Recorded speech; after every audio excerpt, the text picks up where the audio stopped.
Woody Allen, born November 30th, 1935, born as Alan Stewart Konigsberg. When he was 17, he changed his name to Woody Allen, what most people know him by this day. As you can tell by the picture on the screen, he is of Jewish descent. He was born in New York City and still lives there to this day. He has the record most nominations for the Academy Award for Best Original Screenplay. Some of his movies that he became famous for. He started in the late 60s. 1969, Take the Money and Run. 1971, Bananas. 1973, Sleeper. 1975, Love and Death. 1977, Annie Hall. So he started out as a comedian, was probably best known for his movies. He would also appear in many of his movies as well. He was kind of this, hipster Greenwich Village type he was presented to the masses with years ago. But then back in 1992, some serious allegations came out of him abusing one of the daughters of his longtime girlfriend, Mia Farrow, at the time. So I wanted to get into a little bit of that today and take a look at their background. Before he got involved with Mia Farrow in 1982, he had been married twice before, two short marriages, both lasted less than 3 years. As far as who's involved in this, it's a pretty complicated story.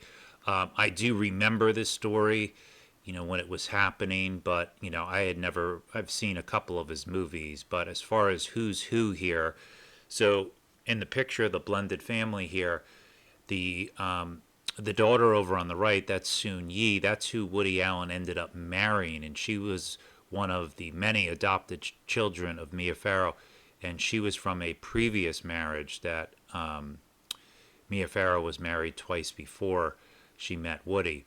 So now the daughter who alleges the allegations happened back in 92 is on the screen now, and that is Dylan, who was 7 years old at the time in 92 when this incident happened. And we're going to get into, kind of what led up to that.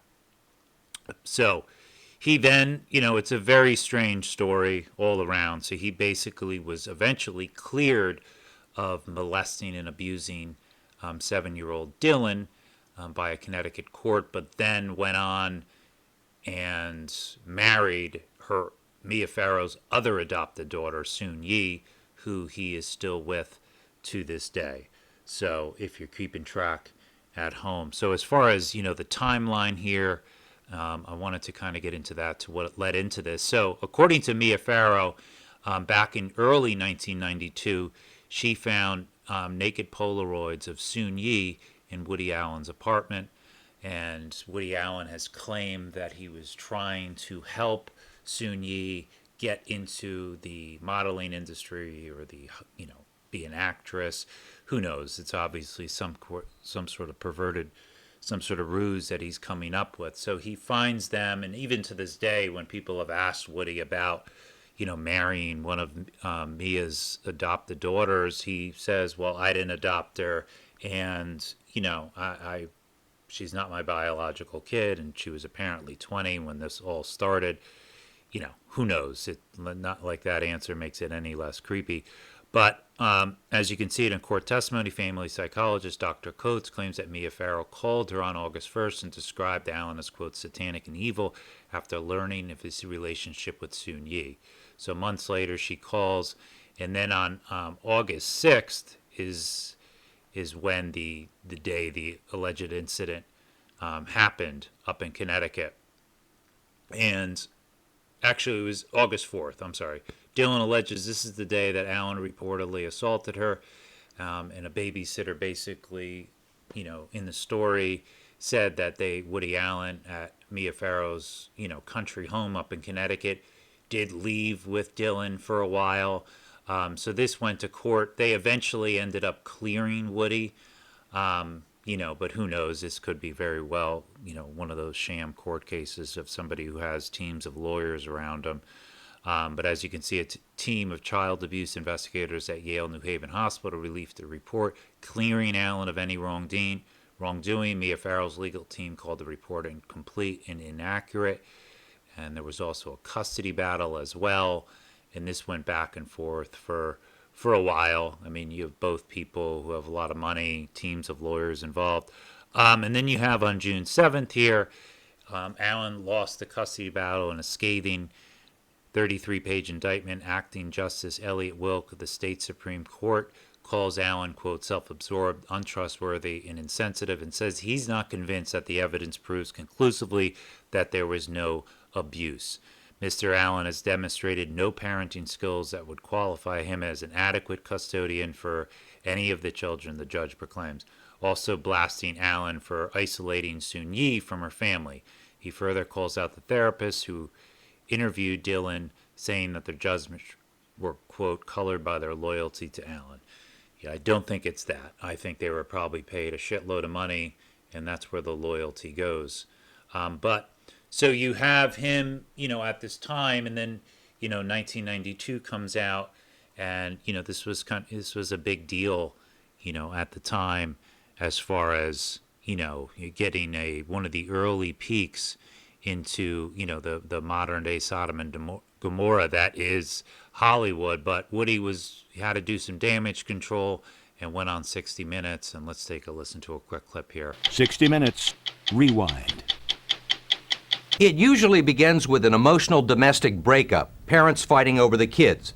And then, in the heat of a bitter custody battle, one party charges the other with an unspeakable and frequently unprovable crime, sexually abusing the children. In some cases, no doubt, the allegations are true. In others, a weapon of revenge. It's a story we've done before on 60 Minutes, but this one is different because everyone knows the parents, at least from the movies. The father is Woody Allen, writer, director, actor. The mother is Mia Farrow, his frequent co-star, and the mother of his 3 children, 2 of them adopted. He is accused right now in the newspapers, perhaps later in a court of law, of abusing their 7-year-old adopted daughter, Dylan. Woody Allen doesn't deny having an affair with 21-year-old Soon Yi Previn, whom Mia adopted when she was married to conductor Andre Previn. What he does deny is that last August at Farrow's Connecticut country home, in the midst of a bitter but still private custody fight, he molested 7-year-old Dylan. A gigantic industry has been built on a total non-event. And when I say a total non-event, I mean a total non-event. It wasn't as if, I tickled my daughter or something and much has been exaggerated. I'm saying nothing at all. I mean, I went up and played with the kids, read them stories, did my usual things. We played out on the lawn and had a wonderful time with them. And out of this has grown lawyers and psychologists and district attorneys and private investigators. And I mean, I'm saying it's a multi-million-dollar industry that has sprouted up over a total non-event. It may be a non-event to Woody Allen, but not to Mia Farrow and not to authorities in Connecticut, who are required by law to investigate every reported incident of alleged child abuse.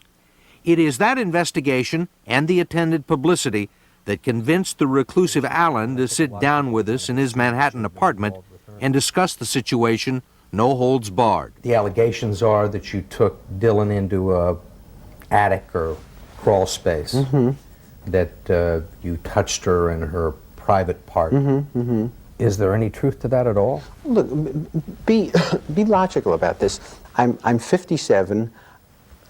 Isn't it illogical that I'm going to, at the height of a very bitter, acrimonious custody fight, drive up to Connecticut where nobody likes me in the house. I'm with a house full of enemies. I mean, Mia was so enraged at me and she had gotten all the kids to be angry at me that I'm going to drive up there and suddenly, on visitation, pick this moment in my life to become a child molester. It's just incredible. If I wanted to be a child molester, I had many opportunities in the past. I could have quietly made a custody settlement with Mia in some way and done it in the future. I mean, it's so insane. Allen is cooperating with the investigation. He's made his own psychiatric files and the files of his children available to authorities.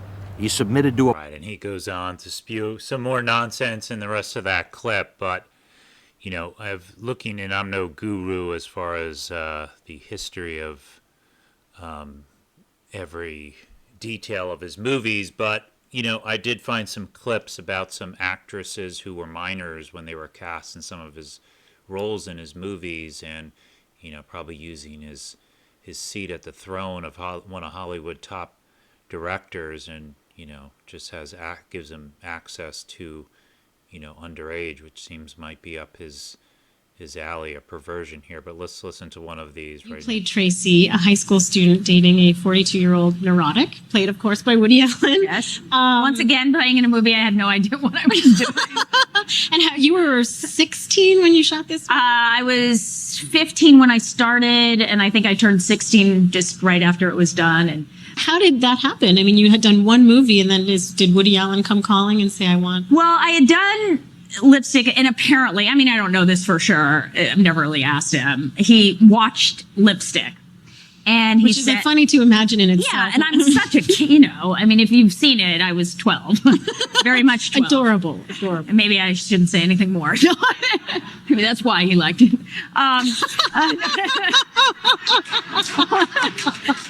Oh, anyway, I love Woody. Stop. I didn't. I think with Manhattan, I didn't feel. I mean, he wanted me to feel sophisticated, so he made me feel like I was smart. Told me about museums and things. So I thought I was all incredibly intelligent. But by the time, still didn't know what I was doing in the film, and asked my mother, "How do I kiss him in the movie?" And in the scene where I'm supposed to kiss him, and she goes, "Don't ask me that." So I'm like, who am I supposed to ask? So I sat in front of the mirror kissing my arm, trying to see if I looked okay.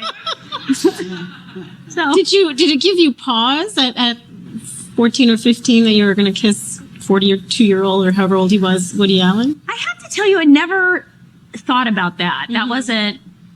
I probably should have, but it wasn't an issue. I was just more nervous that like I was such a kid, but I just pretended I wasn't. Like.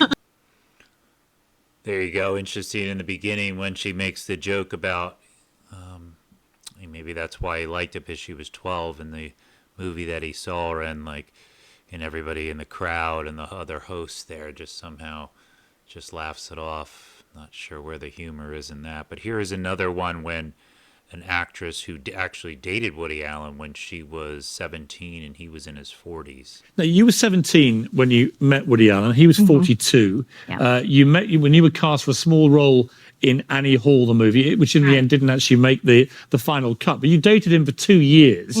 Tell me about the relationship. Oh, it was a life-altering relationship for me. He taught me many, many things. He was a father figure to me, as you can imagine, somebody 24 years older. And it was a wonderful relationship. I was really in love with him. And he taught me all kinds of things about film and music and about life. He was a wonderful man, and we had a great time. So There are many, and you will have heard this over the years, who would say that it's inappropriate for a man of 42 to have a sexual relationship with a girl of 17. What would you say to them? correct.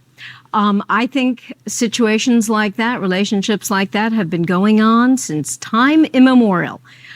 Except right now, we have the older woman and the younger guy. I mean, look at Ellen Barkin, look at Susan Sarandon. They both have guys who are like 20, 30 years younger than they are. So I think situations like this happen if you're looking for a parental figure, perhaps. So Let me ask you one question, if I may, Stacey, about the relationship, which is that you were 17 when it began, and I believe that Woody Allen's people would fly you to Los Angeles and you would see him there and so on. Is that right? right. And back to New York, mostly in New York because Woody doesn't like L.A. So I was in Right. L.A. I was flown out there and I would come back to visit him, and occasionally he would come visit me in L.A. But he hated it. But you're aware, right? But you're aware that the legal age of consent in LA would be 18. Not Oh, I was 17 18 as at in that New York. time. No, I was 18 at that time. Yeah. Right. So there was never anything illegal about it. Not at all. It was a completely consensual relationship, and it was a wonderful relationship. There you go. So you have two clips there. I just found, kind of telling that this was both when he was at his heyday in the 40s, and there he is essentially grooming minors, and nothing seemed to happen with his Hollywood career, or there were no shortage of people willing to work with him moving forward. Kind of the same pattern and script we see over and over again with a lot of these people in Hollywood. But as far as like Mia's background, I didn't know a whole lot about her. But she, like I had said earlier, she was married before, and when she was 19, she was married to Frank Sinatra, who was 50 at the time. And as you can see here, after meeting on the 20th Century Fox, they fell in love, got married. She was 19, he was 50, almost 50. And it was a quick marriage. It was like, I think, less than 2 years. But also she came out years later and says, while speaking to Vanity Fair in 2013, the actress admitted that the former couple never really split up. So, you know, that's kind of an interesting statement. And then she also made a statement about her child. So she has, I think, 14 kids completely, adopted and biological children. And one of her kids that you see on the screen there, Ronan, who was born in 1987. So this is when she's dating Woody Allen. They dated from 82 to 92, for so like 10 years. So during this time, she has a child. And then when she's asked years later by Vanity Fair, asked if, you know, Sinatra could be Ronan's father, she said possibly.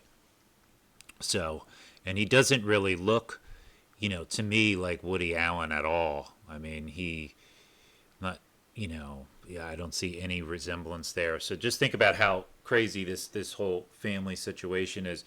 She has a child, seems to be from her ex-husband, Frank Sinatra, while she's in a relationship with Woody Allen. Woody Allen is cleared of abusing one of her daughters, who was 7 years old at the time, and then, but didn't do that, but then ended up marrying one of her other adopted daughters, Soon Yi, who he's still with to this day. So quite the convoluted story. But as far as Mia's background, she was born in Los Angeles. Her parents were in the industry. Her father was a film director, John Farrow. Her mother was actress, Maureen O'Sullivan. She was raised in Beverly Hills. She was a child actress. You kind of see this a lot, you know, in this kind of, you know, hidden world here where these, you know, the family is born into it. The parents are in the industry, actor, actresses, you know, producers, agents somehow, and then the children become, you know, child actresses and kind of rise to fame. And I also found out about her brother, and he was arrested maybe about 10 years ago, John Farrow. And as you can see on the screen there, he was, I think this was in Maryland. Yeah, Maryland. And he was sentenced to 10 years in prison. He was basically grooming these kids. He was, he ended up getting out in a few years, another one of these joke sentences. But, you know, just looking at Mia's background, I mean, this is, you know, you see this cycle of abuse a lot when the children might have been abused and then they become up and they become the predators. And, you know, when you're potentially selling your kids off to the Hollywood industries, you know, there's usually a price to pay for all that fame. And a lot of the times in the Hollywood circles, you know, it seems to be a family affair. But, you know, you have all of this. Do I think that Woody was, you know, although he was cleared, you know, do I think that he was, you know, you tell me, you know, it's very suspicious that, you know, nothing happened with Dylan. He was cleared of that, but you have him marrying one of the other adopted daughters, which is just very bizarre.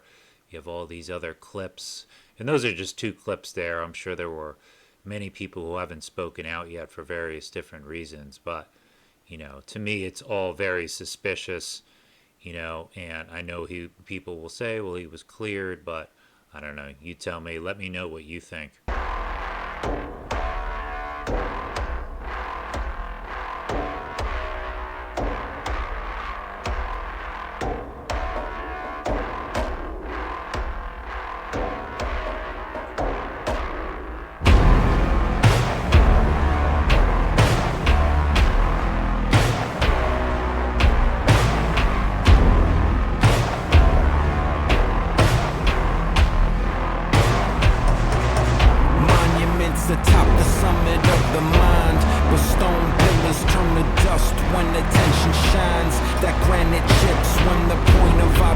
nation prize. Them cornerstones are prone to crumble right before our eyes.